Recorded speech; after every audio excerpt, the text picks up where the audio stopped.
¡Matando estudiantes! ¡Ey, oficial! ¡No queremos armas! ¡Necesitamos una ambulancia para un compañero!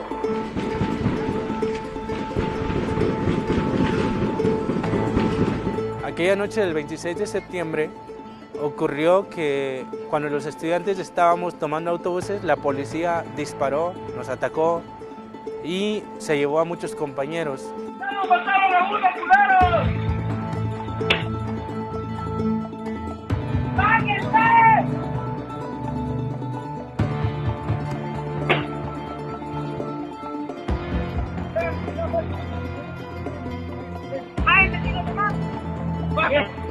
¡Márquenle! ¡Ya le mataron! ¡Márquenle! ¡Vale! ¡Tú! ¡Márquenle, lo mato! ¡No quiero nada, venga! ¡Alguien que tenga saldo, falta! A ver, cosas. ¡Ya mataron a uno! ¡Ya mataron a uno!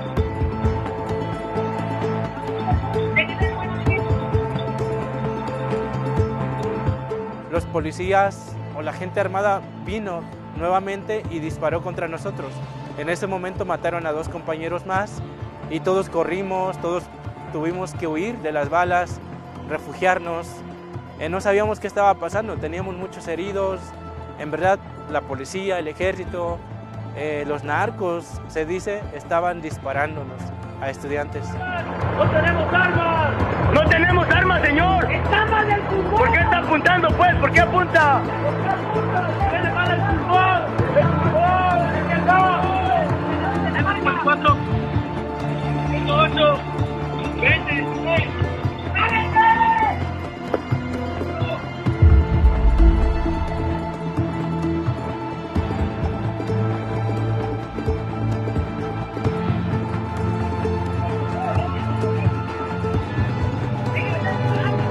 ¡Ya mataron uno! ¡Háblale a la ambulancia! ¡Háblale a la ambulancia!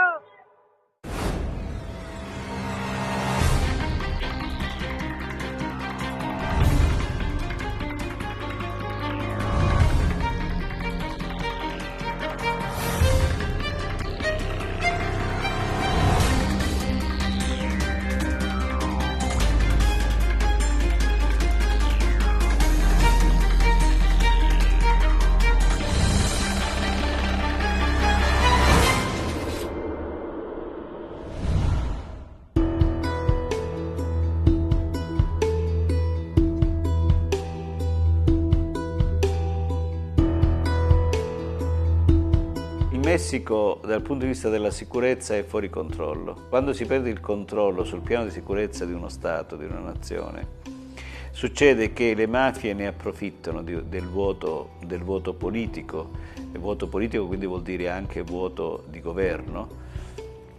E negli anni in cui c'è un vuoto di governo, i cartelli diventano ricchi, diventano molto ricchi, al punto che riescono a comprare tutti. Ci sono stati anni in cui in Messico sono morti 4-5 mila poliziotti l'anno o 30-35 giornalisti l'anno. E questo vi dà il senso della violenza di una nazione.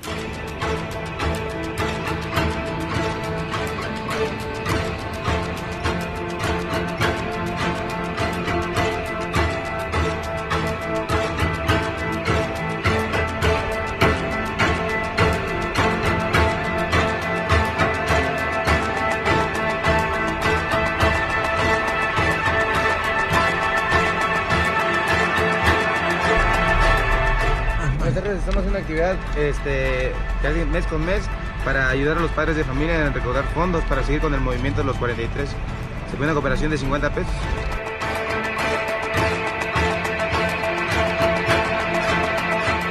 Il casello d'ingresso a Città del Messico è occupato da una protesta popolare. È il movimento per la verità sul caso Ayotzinapa. Nel 2014 43 studenti spariscono nel nulla. Un autobus intero pieno di ragazzi scompare al termine di una notte di violenza furiosa da parte della polizia. Raccolgono fondi per finanziare le attività del movimento. La scuola di Ayotzinapa, dove andavano i 43 scomparsi, è una scuola magistrale frequentata soprattutto da figli di contadini. Pues hace aproximadamente 5 años, fuerzas militares y policíacas del estado de Guerrero desaparecieron a compañeros de la normal de Ayotzinapa, exactamente 43 alumnos. Y es por eso que se sigue con la lucha, porque no nos han dado respuestas y pues se hacen actividades, marchas, mítines y todo eso.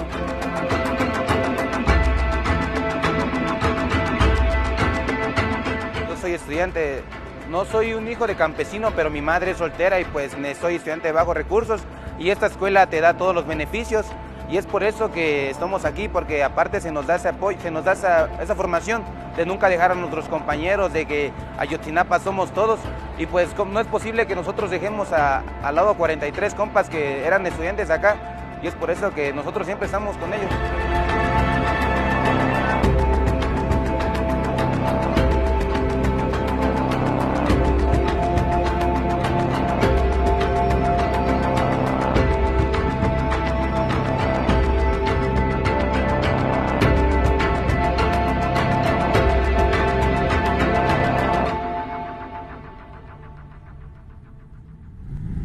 Mañana se cumple otro mes más, sin nuestros hijos pues se cumple 55 meses de la desaparición forzada de nuestros hijos.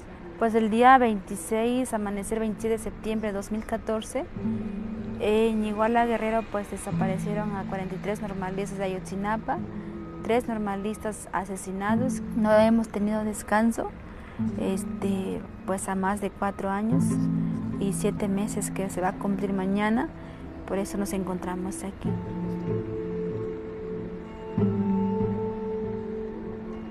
Pues fue el Estado, supimos que estuvieron presentes la Policía Municipal, Federal, Ministerial y el Ejército Mexicano. Fue el Estado quien desapareció a nuestros hijos y quien asesinó a 3 normalistas y 3 civiles. Y nosotros como madres y padres, pues de ese tiempo pues empezó nuestro martirio, nuestro sufrimiento. Y pues no hemos tenido descanso, seguimos en las calles manifestando, pues diciendo que fue el Estado quien desapareció a nuestros hijos y el Estado nos tiene que dar las respuestas.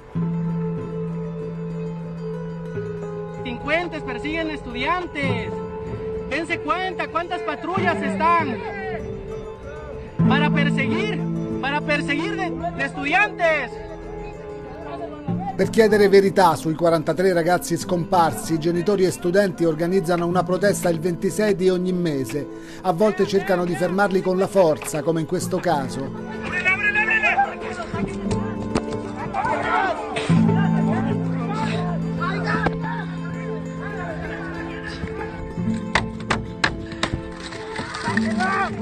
Non c'è alcuna spiegazione per tanta violenza, come non ce n'è per quello che è successo la notte del 26 settembre 2014, quando la polizia ha sparato contro quegli autobus carichi di studenti. Secondo una verità non ufficiale, quegli autobus erano carichi di eroina. Pues del narcogobierno, porque pues ellos tenían vigilando los camiones en Iguala, que salía uno para Chicago y uno para Atlanta, lleno de drogas. Pues ellos vinieron a Iguala Guerrero para tomar autobuses, pero como el gobierno sabía que tenía droga, es por eso no los permitieron tomarlos, por eso fue la agresión. Y los sobrevivientes, los estudiantes, ellos vieron cómo sus compañeros los subieron las patrullas y se los llevaron hacia Huitzuco. Entonces por eso exigimos al gobierno que nos entregue a nuestros hijos, porque ellos se los llevaron.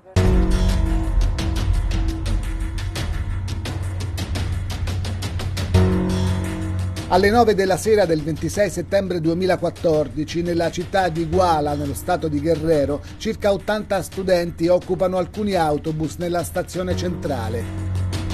Stanno andando a Città del Messico per la marcia di commemorazione della strage di Tlatelolco, centinaia di studenti uccisi dall'esercito nel 1968. Non è un fatto straordinario. Ogni volta che devono spostarsi per qualche evento occupano autobus che poi restituiscono normalmente. È una specie di consuetudine tollerata dalle autorità che non ha mai provocato conseguenze prima di quella notte. Alle 21:20 4 autobus partono verso nord, un quinto si muove verso sud. Dopo 10 minuti la polizia municipale spara i primi colpi. Gli autobus si separano e dopo pochi minuti vengono attaccati simultaneamente. Lo studente Aldo Gutiérrez è il primo a cadere, colpito alla testa. Rimane agonizzante per ore, riverso sull'asfalto.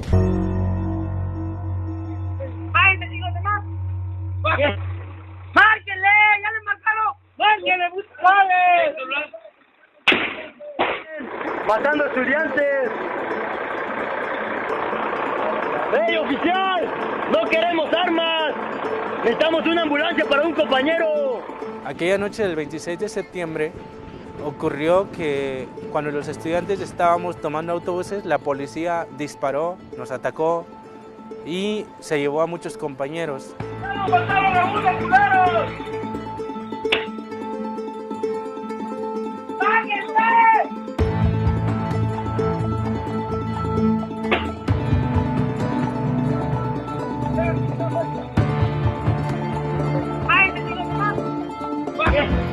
¡Márquenle! ¡Ya le mataron! ¡Márquenle! ¡Buscale!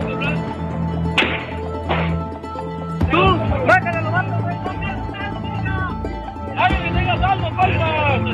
A ver, ¡ya mataron a uno! ¡Ya mataron a uno! La policía disparaba discriminadamente a quien pasara. Por ejemplo, mataron también a estudiantes, a jugadores de un equipo de fútbol que iban pasando en su autobús en una carretera. Entonces los policías pensaron que eran normalistas y también contra ellos dispararon, matando a un estudiante, a un jugador y a su chofer. ¡No tenemos armas! ¡No tenemos armas, señor! ¡Está mal el fútbol! ¿Por qué está apuntando, pues? ¿Por qué apunta? ¿Por qué apunta? ¡Tiene mal el fútbol! ¡El fútbol! ¡El que no! Tenemos 54, 58, 20,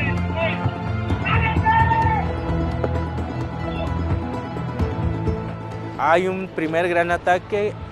En ese momento se llevan a la mayoría de estudiantes hoy desaparecidos y nosotros organizamos una rueda de prensa en la calle para dar testimonio de lo que había pasado. Nunca hubo un rapto, nunca hubo una amenaza sobre un chofer. ¿Y con qué le íbamos a amenazar para empezar? ¿Que somos estudiantes?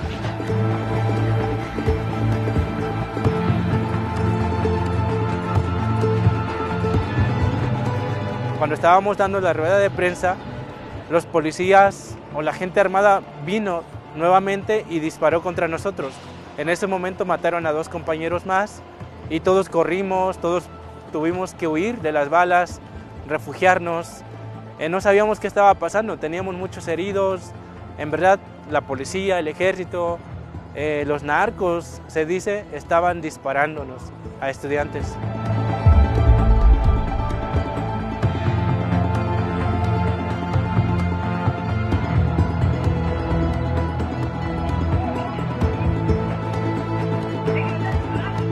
¡Ya mataron uno! ¡Hablen a la ambulancia! ¡Hablen a la ambulancia! Il bilancio finale è di 6 persone uccise, tra cui lo studente Julio César Mondragón, a cui hanno staccato la pelle del volto e hanno cavato gli occhi. Dei 43 studenti e del quinto autobus si è persa ogni traccia. Il sospetto, che per molti è una certezza, è che narcos e polizia abbiano agito insieme per recuperare un carico di eroina.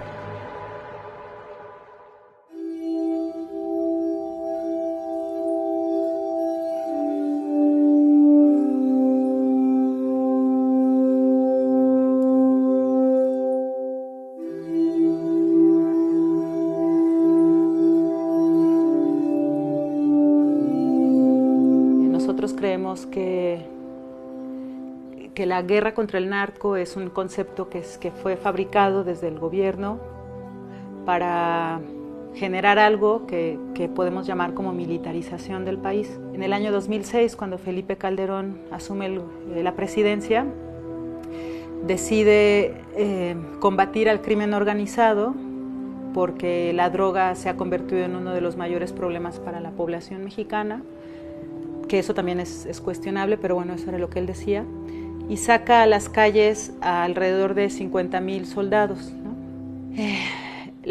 consecuencias de estos casi 13 años de militarización del país son muy avasallantes. Se habla de más de 200,000 personas asesinadas, se habla de más de 40,000 personas desaparecidas, se habla de un hallazgo de 2,000 fosas clandestinas. Hay otros números que yo no tengo tanta experiencia que probablemente hablarán de, que son los números que quizá de la autoridad, ¿no? De cuántos grandes capos han sido detenidos, de cuántos grupos de narcotráfico se han desarticulado. Lo cierto es que se han multiplicado estos grupos de crimen organizado, ¿no? De criminalidad organizada, de ser una cantidad en el 2006 se ha como multiplicado y ahora son más.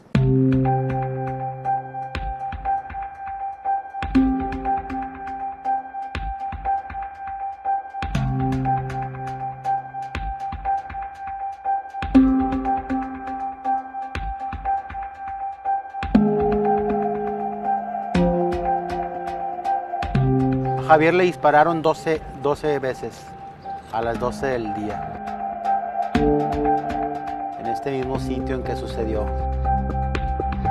Yo estaba en mi trabajo cuando recibo una llamada del director de Río 12 para avisarme que habían atacado a balazos a Javier.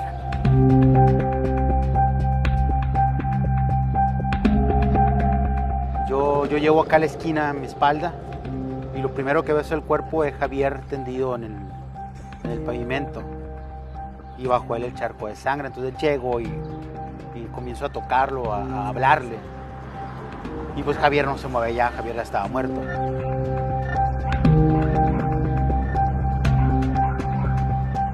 Yo le marqué en varias ocasiones a Javier, yo marqué a su teléfono y nunca me respondió.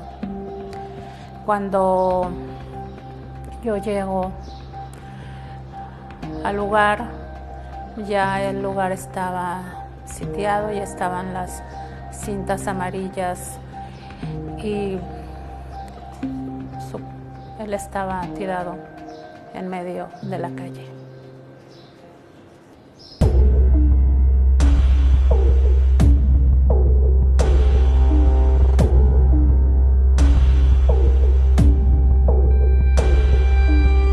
Yo evité unos 3, 4 meses, no sé, pasar por esta área.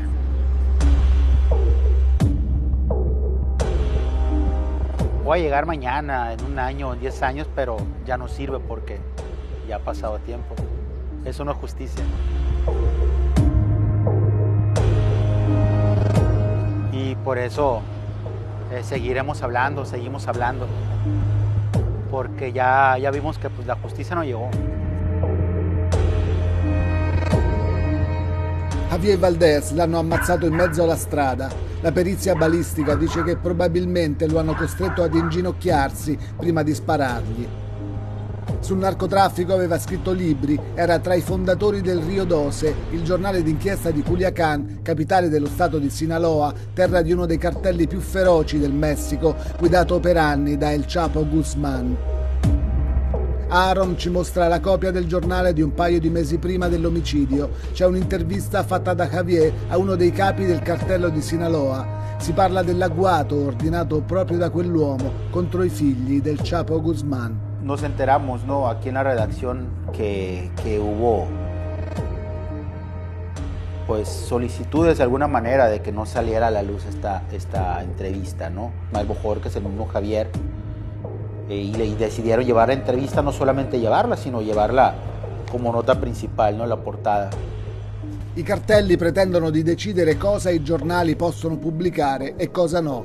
Lo fanno continuamente, ma ad imporre cosa può essere pubblicato è anche la polizia.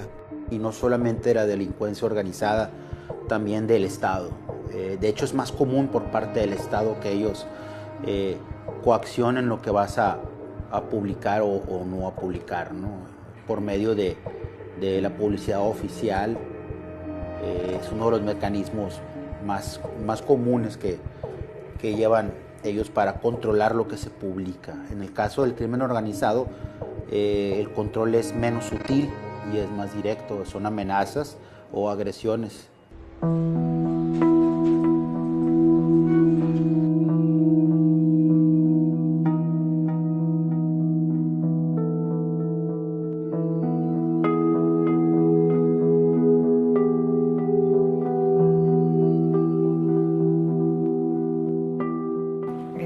Este número se imprimió unos días después de que fuera asesinado Javier.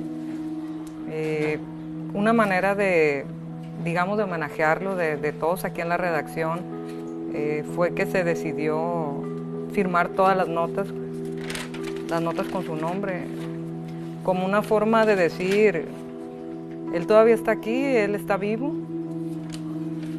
y así se hizo, todo se firmó con su nombre.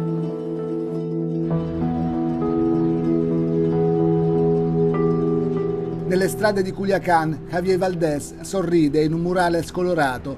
La scritta dice che i muri parlino, amico, visto che i cittadini stanno zitti.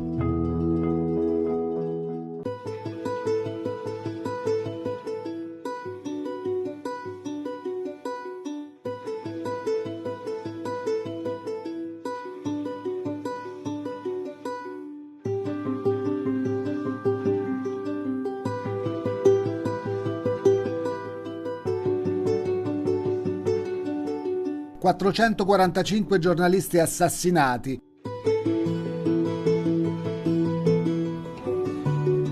L'affare miliardario del narcotraffico pretende silenzio e la violenza si estende come metastasi anche in paesi tranquilli come l'Ecuador, scosso da una campagna di attentati e dal sequestro di 3 giornalisti al confine colombiano.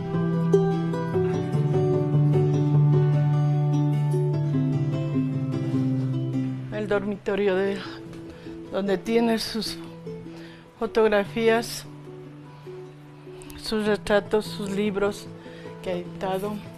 E igual aquí las cámaras, que son las cámaras que él ha comprado.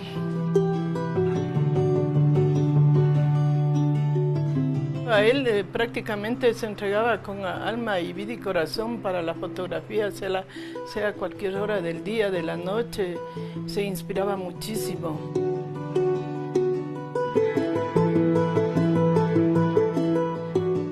Él siempre se ha lucido en su fotografía, el captar cosas vivientes, cosas vividas, cosas que en realidad no esconder, sino ver la realidad, ¿no?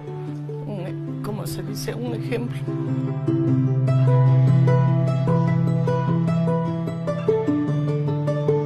Que eso quedó marcado para toda la vida.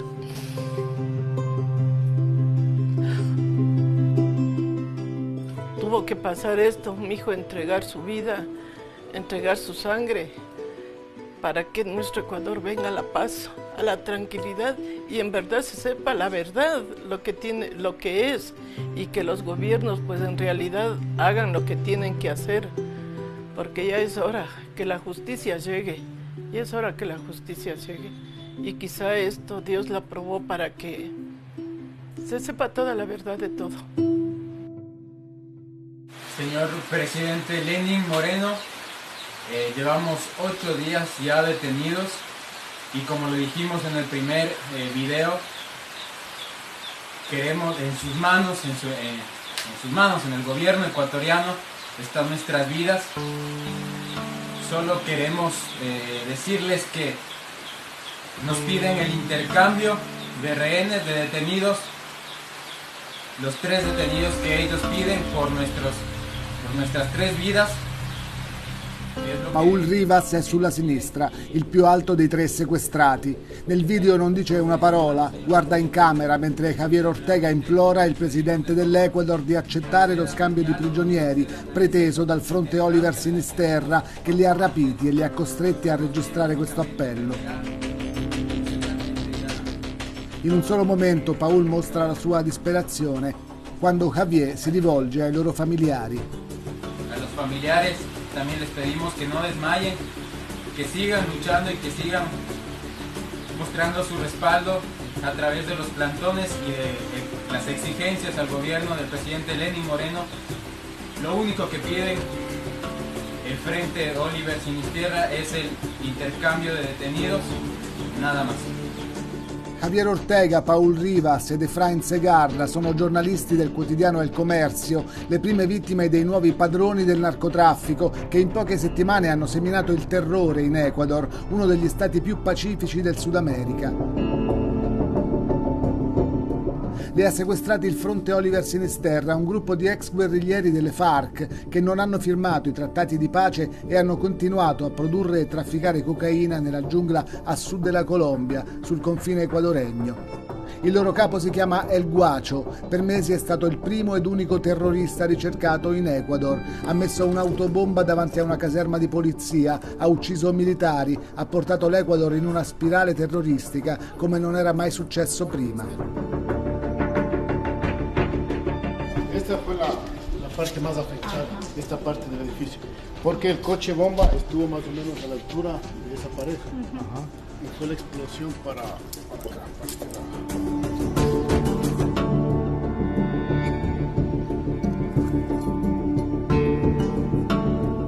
Desde el 2013, Javier, como el periodista más experimentado de la sección que yo manejo, empieza a viajar a la frontera con Colombia y de a poco él empieza a llegar a Colombia, al sector de Tumaco, al departamento de Nariño en Colombia, y luego pasamos a Esmeraldas y encontramos más cosas del narcotráfico, de cómo ya las mafias estaban metidas en Esmeraldas, de cómo sacaban, por ejemplo, a la gente de las fincas para almacenar droga. Entonces fuimos viendo ese tipo de cosas hasta que ocurrió lo del 27 de marzo.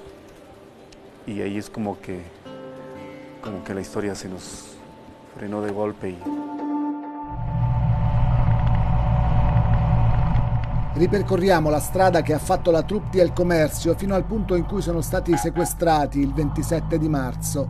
È una zona interdetta. Riusciamo a superare i posti di blocco solo grazie a Dottorino Poletto, un prete comboniano, che ci porta fino a Matache, il villaggio dove sono stati sequestrati i giornalisti. Questa strada che vedete, che è stata terminata in questi mesi, ci si domanda a chi servirà.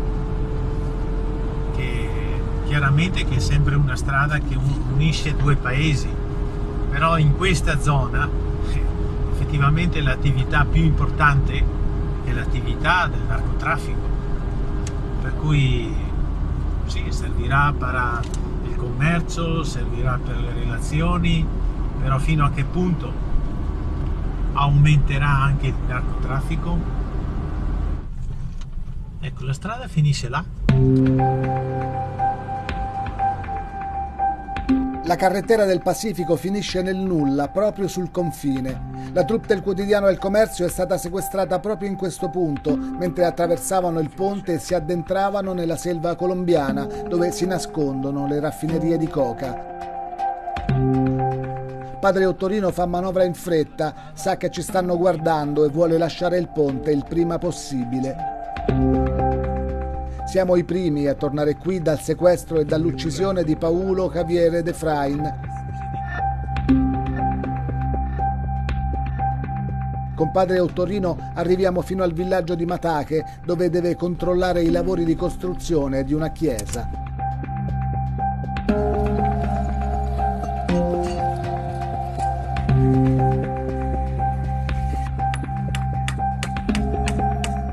C'è stata una bomba esplosa a San Lorenzo il 27 gennaio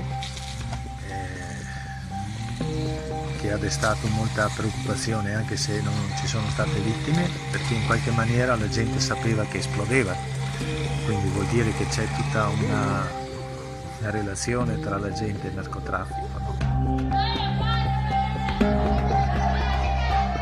Nella scuola non vengono insegnanti da fuori perché hanno paura. Sono i genitori dei bambini a fare lezione.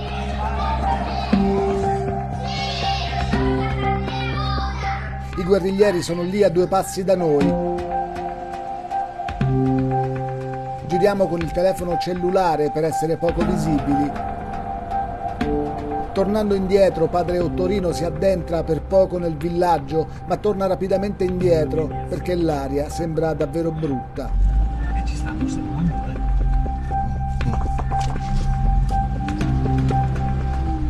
Sanno perfettamente che siamo qui? Ma sì, ci guardano dall'altra parte.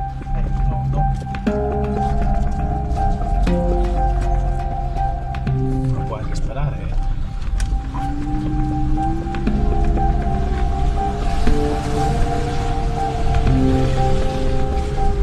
Non fatevi vedere, no.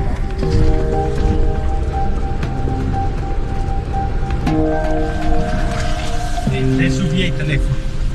¿Ahora? Las autoridades mencionaron por primera vez lo que nunca habíamos vivido en Ecuador, los términos terroristas, mafias, carteles del narcotráfico en México. Antes veíamos que ocurría solo en Colombia o solo en México y esta vez nos toca a nosotros.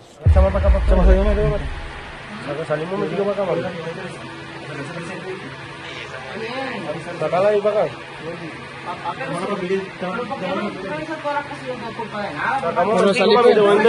Te voy a interrogar. Sali un momentico, mami. Questo è un video brutale, mostra l'esecuzione di una giovane donna trascinata fuori casa di fronte a sua figlia e trucidata con decine di colpi. Un video che vuole essere un avvertimento, che serve a mostrare cosa succede a chi tradisce il Guacho, l'ex guerrigliero delle FARC, che controlla il traffico di cocaina al confine tra Colombia ed Ecuador e che tratta alla pari con i narcos messicani. Quella donna aveva venduto le fotografie dei corpi dei giornalisti assassinati dal gruppo del Guacho, per questo l'hanno uccisa.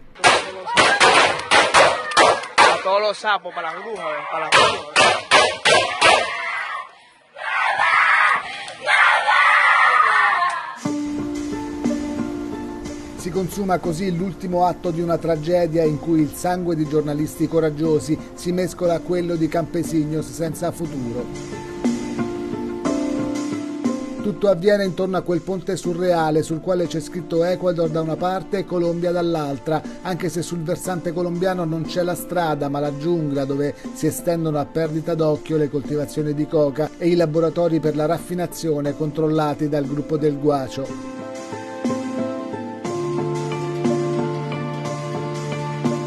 I 3 giornalisti del Comercio, Javier Ortega, Paulo Rivas ed Efraín Segarra, sono stati sequestrati su quel ponte e poi ammazzati ancora in catene con un colpo alla nuca. La loro morte è annunciata da un comunicato del Fronte Oliver Sinisterra, il nome del gruppo del Guacho che usa ancora il linguaggio di quando sognava il socialismo. Nos encontramos en Guadalito, la comunidad que se encuentra a unos 9 kilómetros del sector del PAN, donde desde el sábado pasado...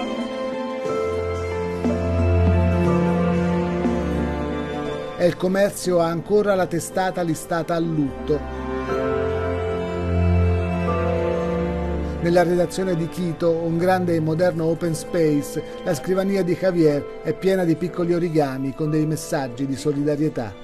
Nos queremos de vuelta allá. Otros mensajes, nos queremos de vuelta, fuerza. Y así algunas cosas.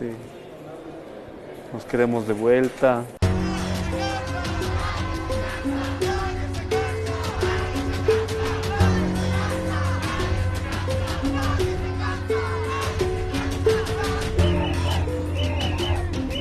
Nos faltan 3, ce ne mancano 3. Per settimane l'hanno gridato in migliaia per chiedere verità e giustizia sulla fine dei 3 giornalisti assassinati sulla frontiera colombiana. Yo creo que aquí el Estado no agotó todos los recursos. No hizo todo lo que pienso yo que se pudo haber hecho. Y yo sí creo que a ellos se los abandonó allá.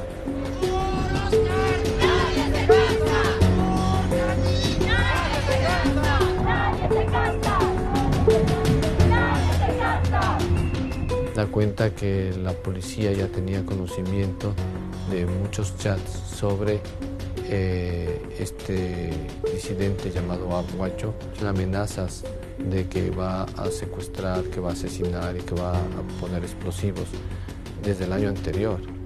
Entonces, si ya lo sabían, no sabemos por qué no tomaron las medidas adecuadas para que esto se pueda evitar.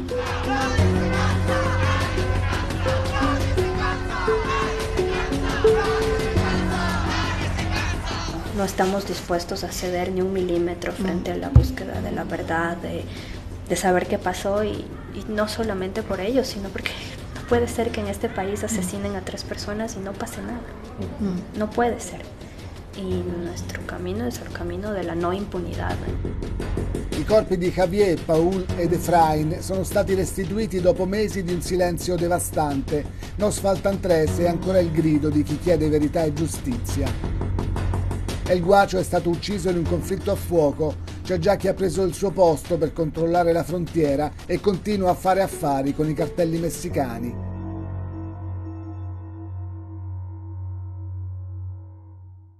La tortura se hizo muy común en estos últimos años porque una de las principales cosas que el gobierno necesitaba para justificar su guerra contra el narco era decir que estaban capturando narcos. Entonces muchas personas fueron detenidas, fueron torturadas y fueron obligadas a declararse como criminales ante los medios de comunicación, ante los ministerios públicos. Hay una investigación muy interesante que hace la Comisión Mexicana de Defensa y Promoción de los Derechos Humanos, que desagrega todos los tipos de tortura, la forma en la que torturan los marinos, los policías y los militares. Y estas torturas ocurren en automóviles militares, en aeronaves militares, en casas de las personas que son torturadas, en cuarteles militares o en cuarteles policiales. Los distintos tipos de tortura pueden ser golpes, arrancarles las uñas, toques eléctricos en los genitales, simulación de asfixia con bolsa de plástico, simulación de ahogamiento con el waterboarding que le llaman o con agua mineral en las narices, violencia sexual, simulación de asesinato disparando cerca de ti, violencia psicológica, que es ponerte la foto de tu familiar y decir que lo van a violar si tú no aceptas un cargo, golpes con tablas, golpes con puños, golpes con bats, quemaduras.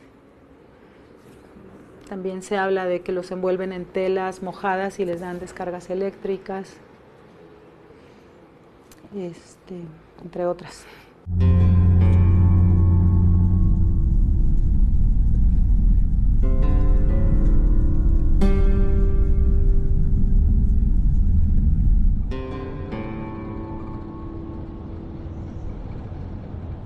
Después de los acontecimientos del 26, el gobierno investigó lo que había pasado.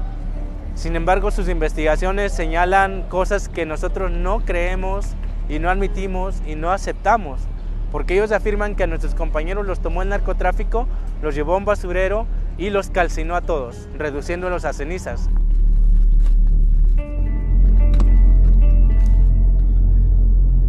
Nosotros, los sobrevivientes, las familias, nuestros abogados, nuestro movimiento, convocó a la Comisión Interamericana de Derechos Humanos para que conformara un grupo independiente e investigara los hechos.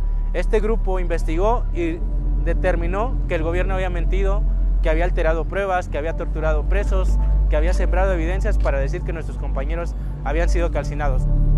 Pues aunque haya sido el narco lo habría hecho con aquiescencia, es decir, con ayuda de los policías municipales, estatales, federales y del ejército, que es uno de los actores que nosotros queremos que se investigue, porque también nos tocó ver al ejército participando aquella noche.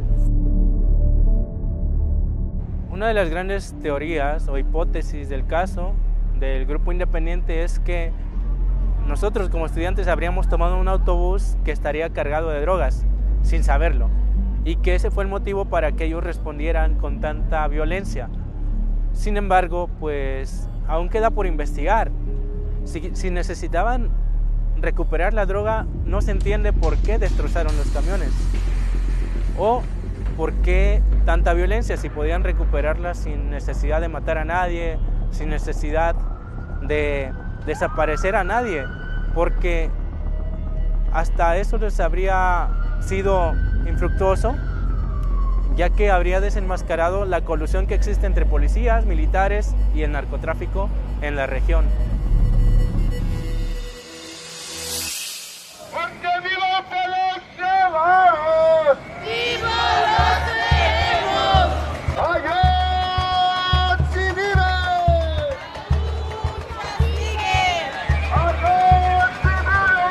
Il 26 di ogni mese a Città del Messico c'è una marcia per non dimenticare, per chiedere verità e giustizia per i 43 studenti scomparsi e per i morti della notte del 26 settembre 2014. È una richiesta corale di verità sulla notte di Iguala, ancora senza risposta.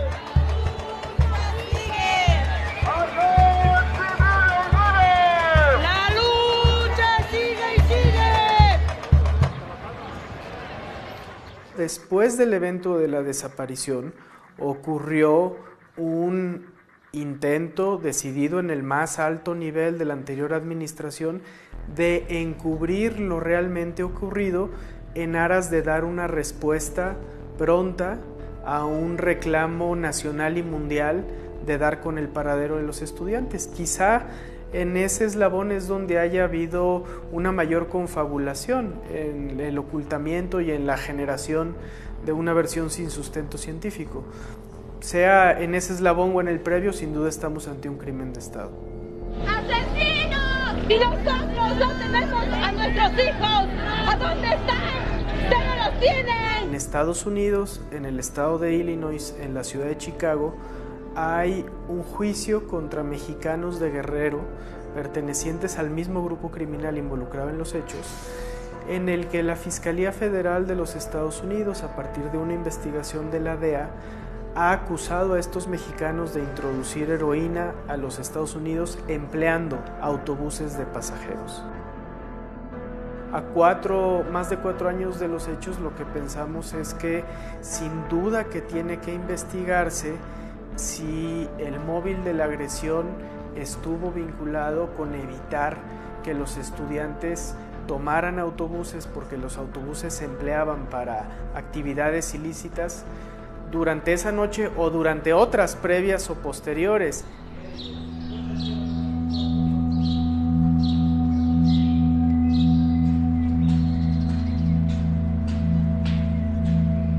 Nella scuola rurale di Ayotzinapa, dove i figli dei contadini studiano per diventare insegnanti, ci sono 43 sedie vuote. I volti dei 43 ragazzi scomparsi sono ovunque a chiedere ancora verità e giustizia.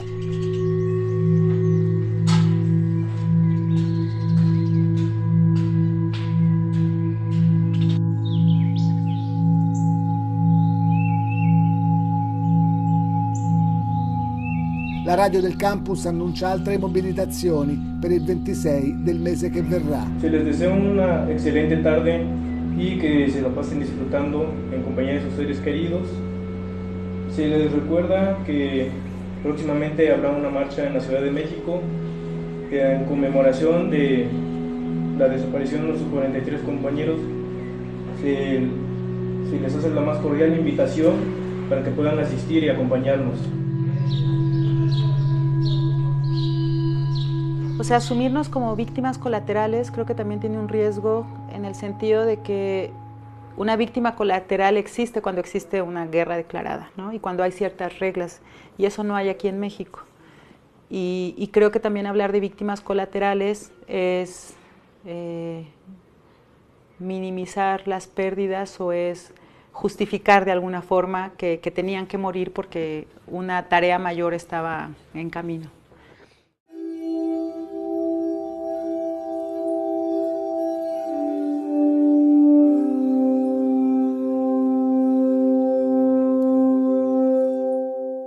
Uno de los últimos sombreros que se compró, bueno, una botella de whisky porque a Javier le gustaba el whisky. ¿Por qué mataron a Javier? Bueno, porque hubo personas a las que no les gustó lo que él publicaba. A Javier no lo mataron por otra razón que no haya sido su labor periodística.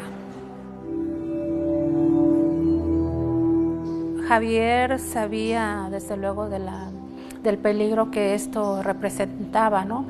Pero también no quería que sus hijos le reclamaran en algún momento que él tuviera información que debía darse a conocer y no lo hubiera hecho.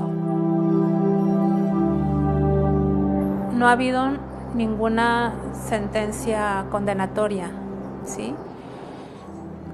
Únicamente hay 2 personas detenidas de 3 implicados. Uno está muerto, a uno lo mataron desde finales de 2017, pero aquí estamos hablando de estas 3 personas que son presuntos autores materiales, ¿sí? Pero falta determinar quién dio la orden de asesinarlo.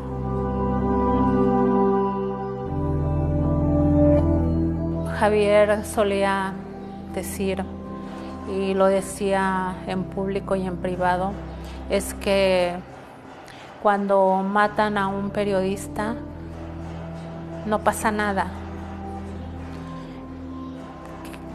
que están solos realmente, que no hay una sociedad que les acompañe. Entonces yo creo que en el caso de la mayoría de los periodistas asesinados en este país, la mayoría están en el olvido.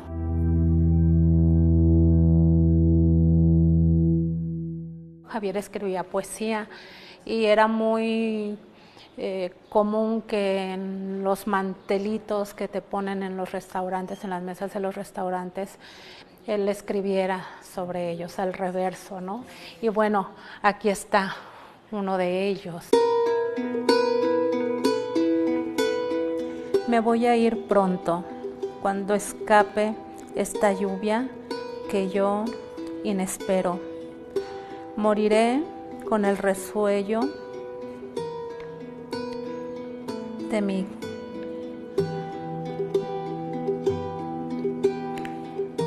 me cuesta trabajo.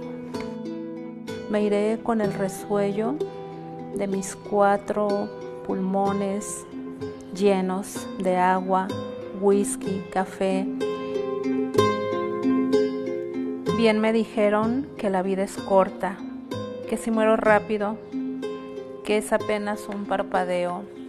Llegué a ningún lado y hoy nadie me recuerda ni me espera. Un hombre triste frente al abismo, queriendo saltar sin red y sin miedo, solo como él mismo, solo con su muerte, su parto, su todo, nada, nadie.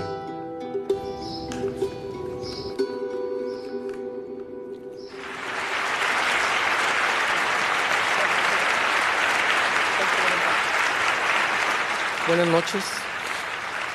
Muchas gracias al Comité para la Protección de Periodistas por esta distinción que para mí no tiene parangón. En Culiacán, Sinaloa, México, es un peligro estar vivo y hacer periodismo es caminar sobre una invisible línea marcada por los malos que están en el narcotráfico y en el gobierno, un piso filoso y lleno de explosivos. Esto se vive en casi todo el país. Uno debe cuidarse de todo y de todos. Y no parece haber opciones ni salvación y muchas veces no hay a quién acudir. Por eso es importante contar con familia y amigos, periodistas y medios como La Jornada, diario del que soy corresponsal, y el semanario Río 12, del que soy fundador. La niñez recordará esto como un tiempo de guerra. Tiene su ADN tatuado de balas y fusiles y sangre, y esta es una forma de asesinar el mañana. Somos homicidas de nuestro propio futuro.